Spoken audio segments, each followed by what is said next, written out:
Hi guys, my name's Sophie, welcome to my channel. I have a diagnosis of ASD with marked inattention, which is basically half of ADHD, but I only suffer with part of it, so it's not enough for a full diagnosis. So yeah, I struggle with the inattention side and the emotional effect side. So I struggle with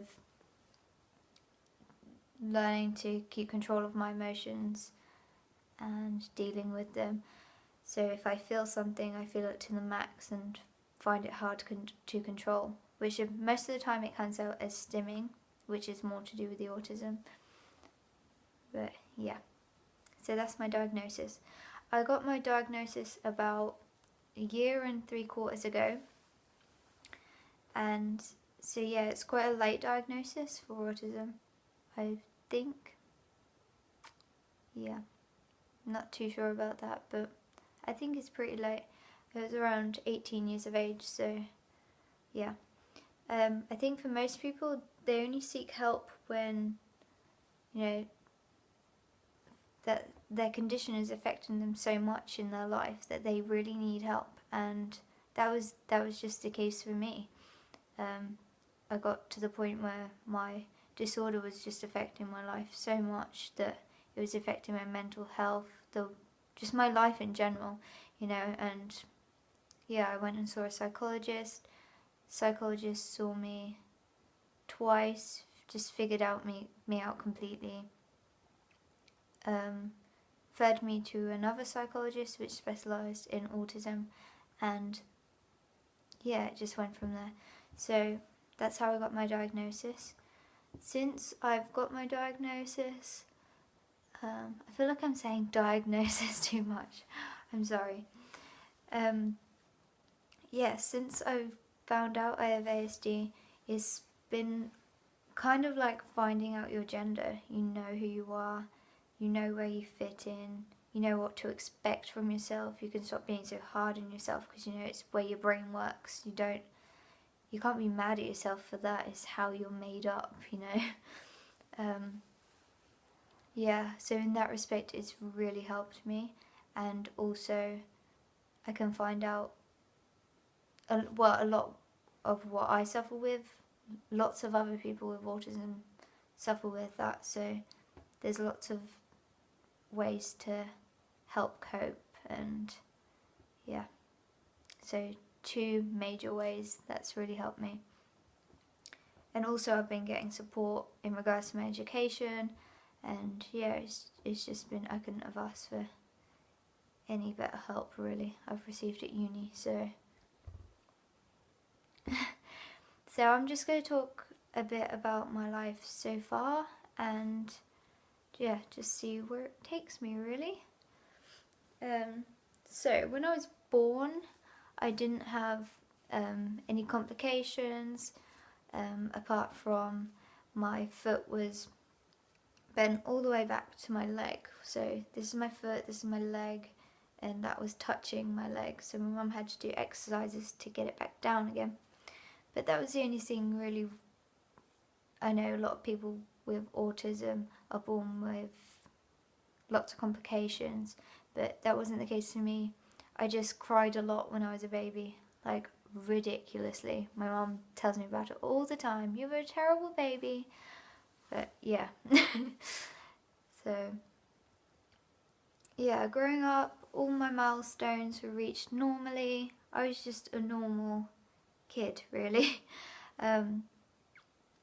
I could count in French before I could in English. God knows why. I must have had my mum count in French and then picked up on it. Maybe she taught me, I'm not sure. But yeah, I remember counting on the washing machine while my mum always used to cook.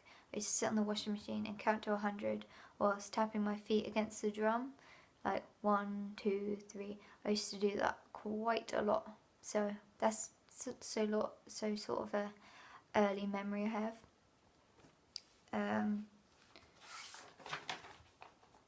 Yeah.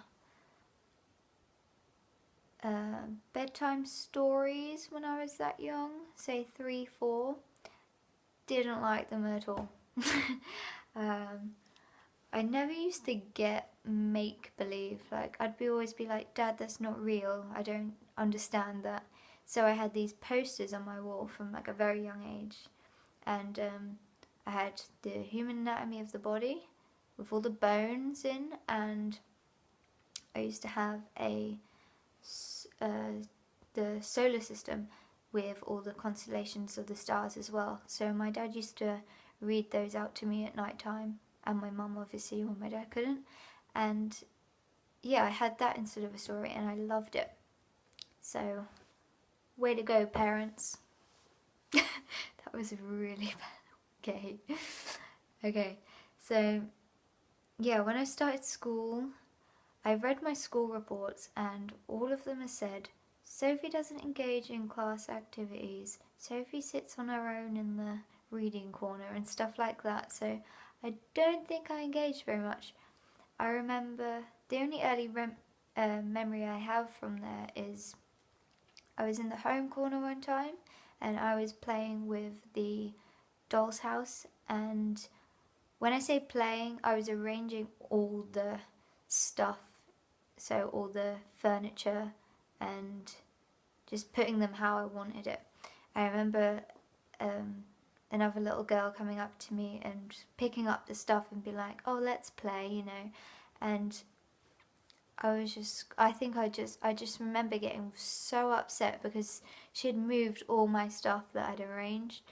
And yeah, I think that probably stopped my socialization with other children, you know, why I didn't make friends very well, because they're like, who's this kid? You know, why doesn't she want to play with me? And so yeah, I think that was an issue, and which is obviously for most autistics. So yeah, growing up, I had, like, through middle school and stuff, I only had one friend at a time most of the time. I could only really concentrate on one at a time. It was so much emotional effort, you know. Yeah, and they'd never really last for very long. Like, I'd always manage to upset them, or without realising, or not understanding what I've done wrong, and yeah, that's just all I remember from school, really. Most of the time I was just in my own world, I was happy. I just didn't see anything wrong with that, whereas obviously teachers and authority figures did, because, you know, socialisation is important for growing up. Yeah. So, where was I? Oh yes, friends. I think another major part of having friends as well, I never used to sleep out, you know, when people have, kids have sleepovers when they were younger. I used to really like the idea of it, and then I would get there and realise it was a completely change in environment, and I would be like, get me out of here. So, yeah, my mum always used to come pick me up because I'd just get over upset and overwhelmed by the change in environment. Yeah, because obviously they didn't eat the same that I did, and just lots of things, really. So yeah, that was probably another factor as to why I didn't have a lot of friends. Like, it got to the point where people just wouldn't invite me around anymore, because yeah, I didn't like it. Who would blame them? Yeah, it got to about the beginning of middle school, and I got bullied a lot at school. I was easily taken advantage of, and I found it difficult to work out people's intentions, you know, what they were going to do.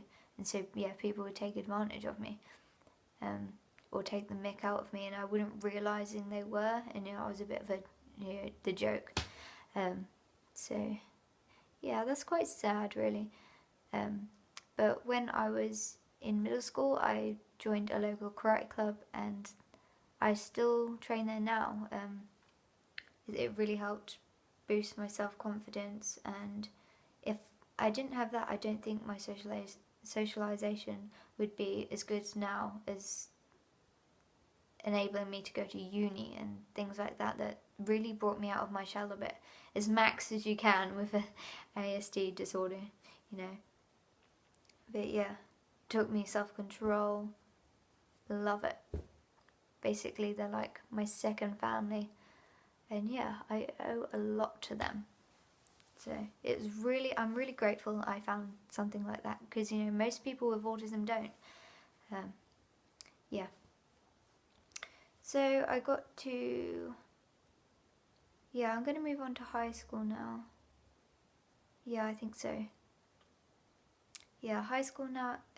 High school I got very quiet again, because you know, it was a massive place.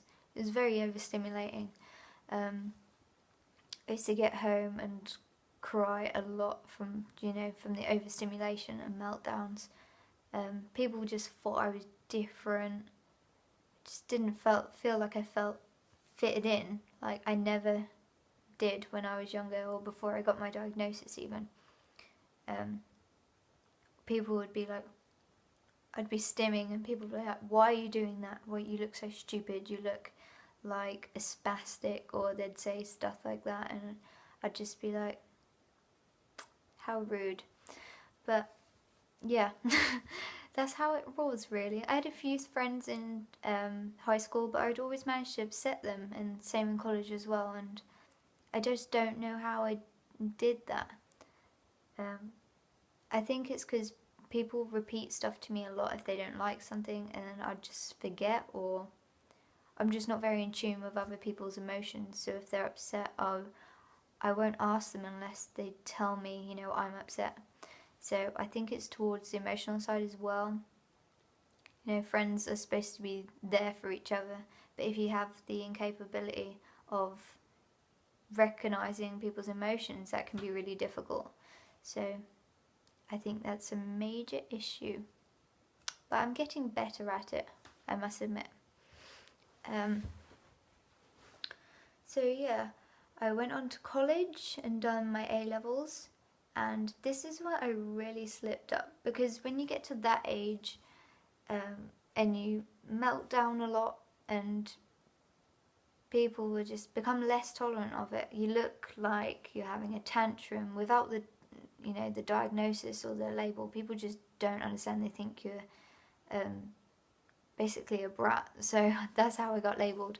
And yeah, I just used to get upset a lot. And at home, my parents were obviously becoming less tolerant to it, because they're like, you're 19, no, 16, 17, why are you still doing this?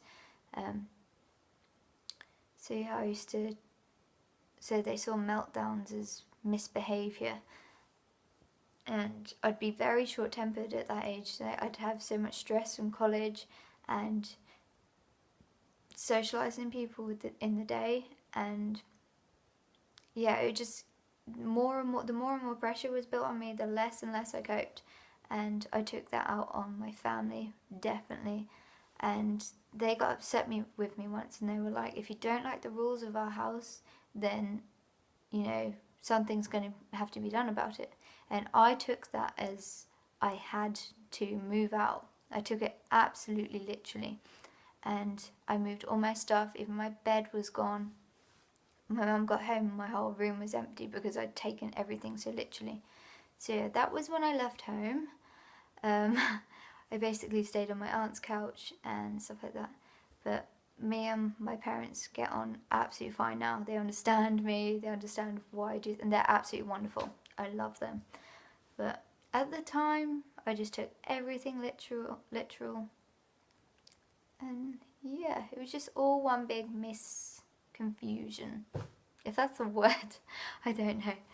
But yeah, at that time, college, my mental health was awful. I just wasn't coping at all.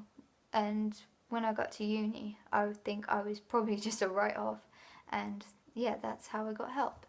So yeah, when I first got to uni, I went in halls. That was so difficult for me, I must admit. I didn't like it at all. It was so noisy. Constantly people trying to socialise with you, and I just need my own space to calm and de-stimulate from the day. it was just mental, to say the least.